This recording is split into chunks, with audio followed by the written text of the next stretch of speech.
All right. My skin is still irritated, and I'm still contagious. Shingles, by the way. It's no problem for all of you because you all have to be vaccinated for chickenpox before you come to school.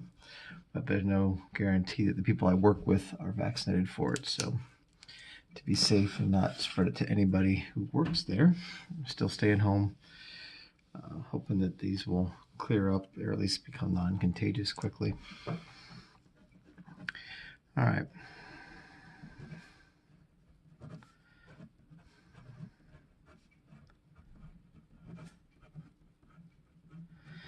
So on Friday, the video you watched was about force in general, identifying the different types of forces that act on objects. And we had several different forces that we looked at: the force of gravity, the normal force, friction, air resistance, applied force, tension, and so on. Just being able to look at an object and figure out which of those forces are acting on it. And then taking that information, taking that knowledge, and expressing that as a free body diagram, a way of illustrating all the forces that act on an object. So in this video, what we're going to look at are balanced and unbalanced forces. Balanced forces are equal in size and opposite in direction.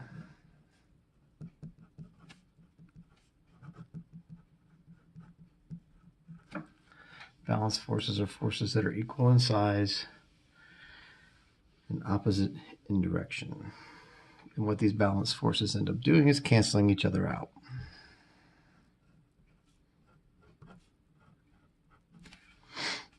So let's say I have an object, like a crate, sitting on the floor. I have a person applying a force of 10 newtons to the right, and that will be an applied force.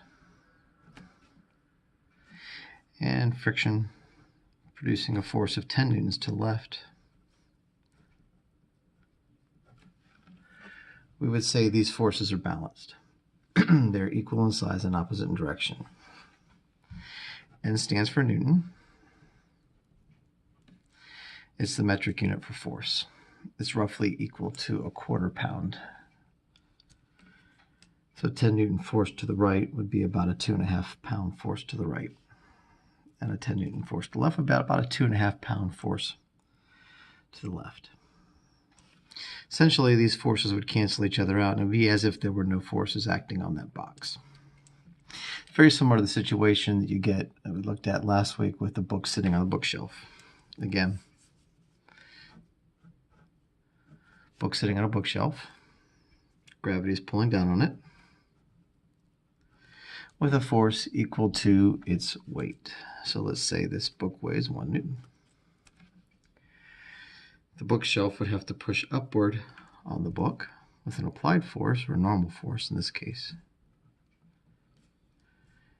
equal to 1 Newton to cancel out that gravity. And again, it's as if there's no forces there. They cancel each other out. That's a balanced force. An unbalanced force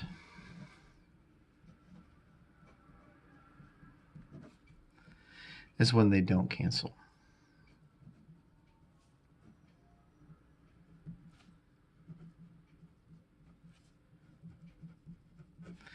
And they can either cancel because they're not equal in size,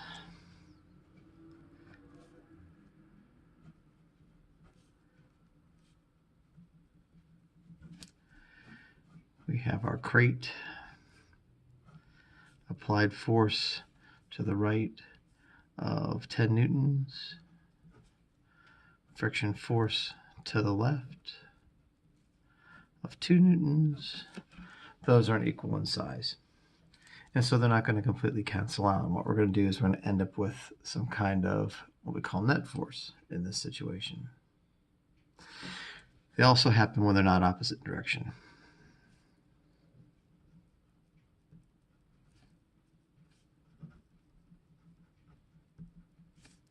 As in 2 applied forces to the right, one of 10 newtons,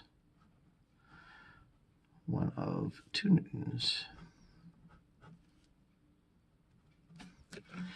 These forces don't cancel because they're in the same direction. So again, unbalanced forces happen when forces are not equal in size. This is a 10 Newton force to the right and a 2 Newton force to the left. Or they're not opposite in direction, as in 2 applied forces acting to the right. Now in these situations, we're going to get something called a net force, as I just mentioned. This is the resulting force.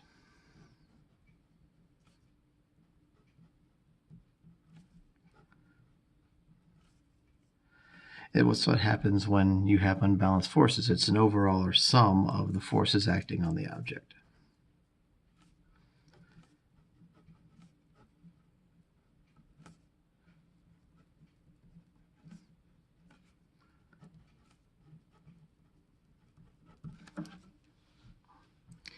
A net force is the resulting force. It's the sum of the forces acting on the object. Now to figure out the net forces, we're going to have to apply some of what we learned in our motion unit, our first unit. There's a couple different ways to do this. We know when forces are in the same direction, we can add them together.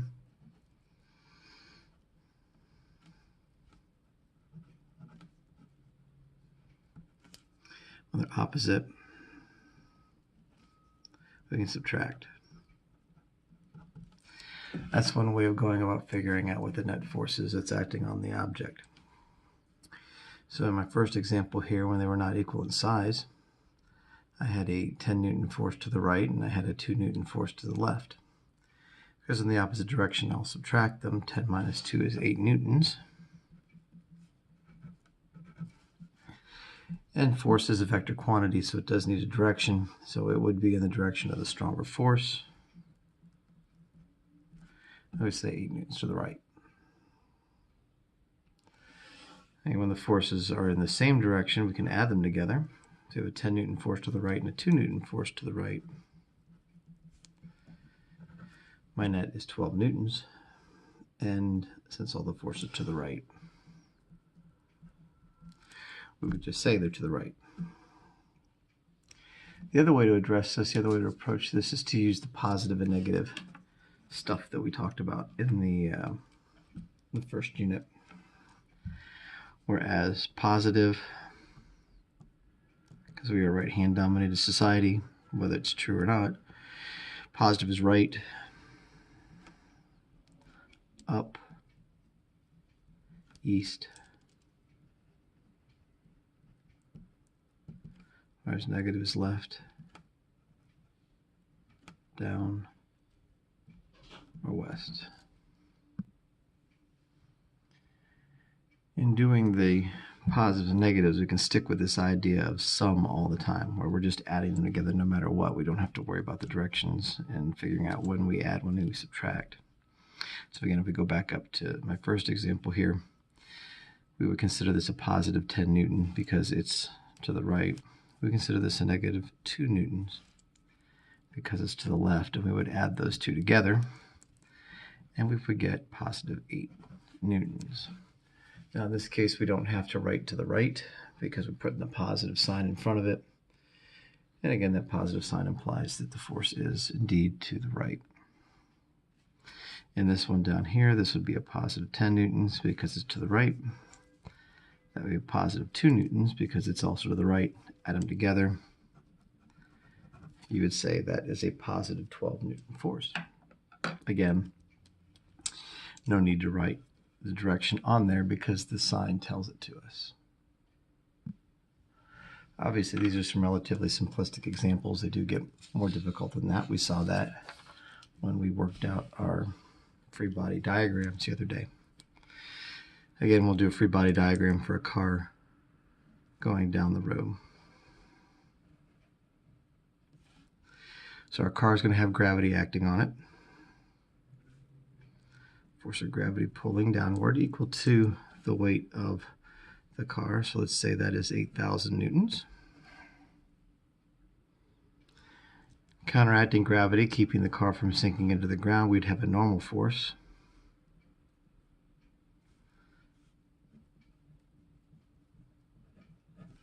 of 8,000 newtons.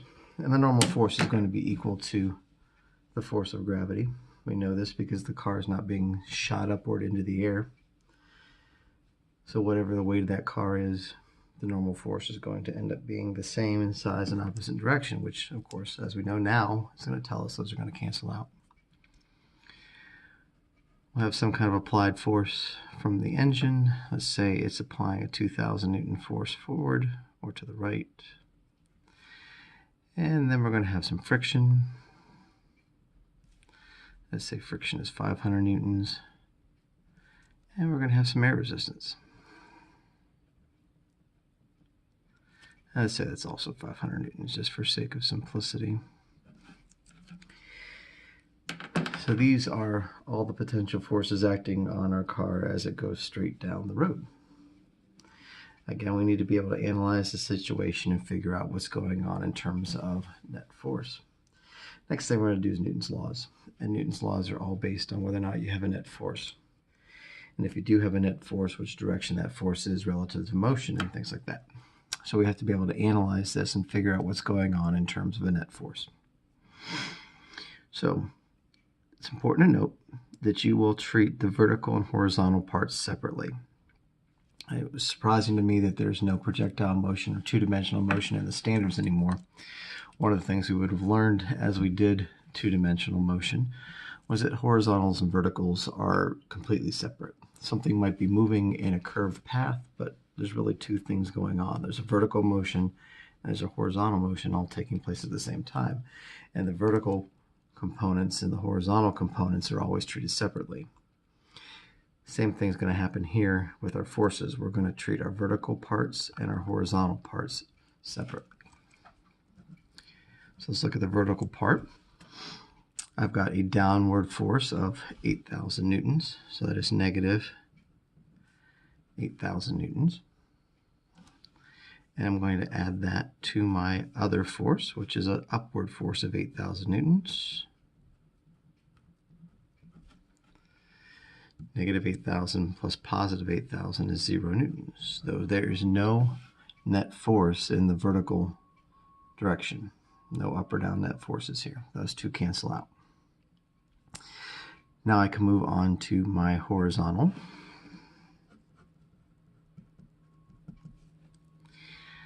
I have a 2,000 Newton force that is to the right, so that would be positive 2,000. I have a 500 Newton to the left. That is negative 500. And I have another 500 Newton to the left, so another negative 500. 2,000 plus negative 500 plus negative 500 is positive 1,000 newtons, or 1,000 newtons to the right. Again, this is using the positives and negatives, and when you use the positive and negatives, there's no sense in putting direction on there because the positive and negatives will tell you the direction. The other way we approach that is by recognizing whether they're in the same directions, opposite directions, that kind of thing. Again, that's 8,000 down, that's 8,000 up. We recognize those are in opposite directions, so we subtract. 8,000 minus 8,000 is 0. We recognize that these two are in the same direction, so we can add them up. So what we end up with is 1,000 newtons to the left. And then we can take these opposite pair, the 2,000 to the right, the 1,000 to the left, and subtract those. We get the same answer regardless, but we would have to write to the right on it because we're not using any sign there. So 2,000 minus 1,000 is 1,000 newtons to the right, something like that. Either way gets you the same answer. Either way is a correct way of doing it. Now let me take it one step further to the most complicated scenario we can have. So here's my object. I've got a 20 Newton force to the right, 10 Newton force to the left, 20 Newton force up, 5 Newton force down. These are all my forces acting on my object. Again, we're going to go ahead and figure out what's going on in the vertical and the horizontal. Okay.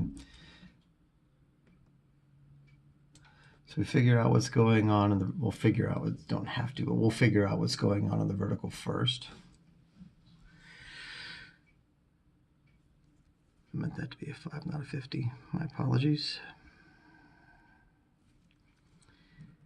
I have 20 newtons up, I have 5 newtons down.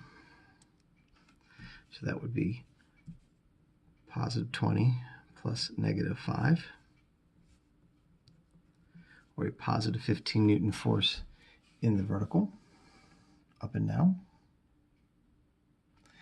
And then I look at my forces that are acting horizontally. So I have a 20 Newton force to the right and a 10 to the left. So it's positive 20 plus negative 10, which is a positive 10 newtons. So that's 10 newtons to the right. I have a 15 Newton up, and I have a 10 Newton to the right. So in this particular example, nothing canceled out. In this particular example, I still had forces left. Because of that, my way of finding my net force, the way I have to go about doing it, is a little bit more complicated, yet identical to what we did in the previous unit where we had to use the Pythagorean theorem. So, all right, so that's my upward force of 15 newtons. So I draw up and then 15. And then I also have a 10 Newton force that acts to the right. So at the end of this vector, I draw my 10 Newton force again, just like we did in the very first unit. Whenever we have these forces that are working together to produce a resultant, it doesn't really matter which one you draw first. You can draw the 10 Newton to the right and then the 15 Newton up. You'll get the same resultant either way. You just have to pick one, draw it, make it like a little arrow, and at the tip of the arrow you will attach the next one. It's called the tip to tail method. This line right here, that's our net force. That's our resultant of the two. And to find that, we'll just use the Pythagorean theorem.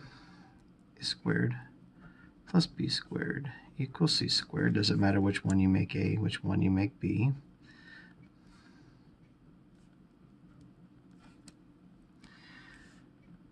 So 10 squared is 100. 15 squared is 225. Don't ask me why I just did this backwards.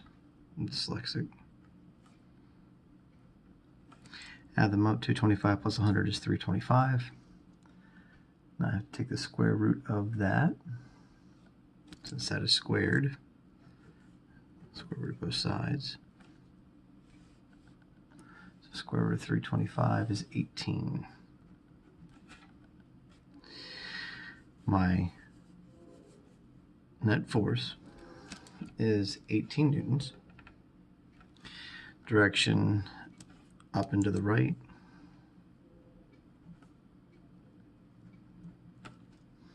We can also use a little bit of trig to figure out what the angle here is, using either sine, cosine, or tangent to figure that out. But honestly, I don't have a calculator here at home that will do inverse sines, cosines, or tangents. So we'll just leave it up and to the right for now. That's something we can address when I get back, is how to figure out what that specific angle is that's working there. But that's really as complicated as the net force problem gets, when you have to apply that little bit of Pythagorean theorem to figure out what the net force is, and potentially apply a little bit of trig to figure out what the angle is for that particular force. I guess if I really wanted to, I probably will, because it's physics. I could take the situation and do something like this, just for fun. I have a 10 Newton force to the right. And then I have a 30 Newton force at an angle of, I don't know, what's that look like? 35 degrees from the vertical. And again, we could use this little bit of trig to figure out what this thing is in the vertical and horizontal and work that out. That's going to probably be somewhere where we end up going in this. Again, not something I'm going to deal with on video, something that we'll get into when we get back. So as you're looking at this and as you're working out the practice problems today, do recognize that these are kind of easy, and I admit these are kind of easy. I'd give these to a physical science class. This is just to get the ball rolling, just to get us started so we don't get too far behind while I'm out. We'll take this to the next level when I return.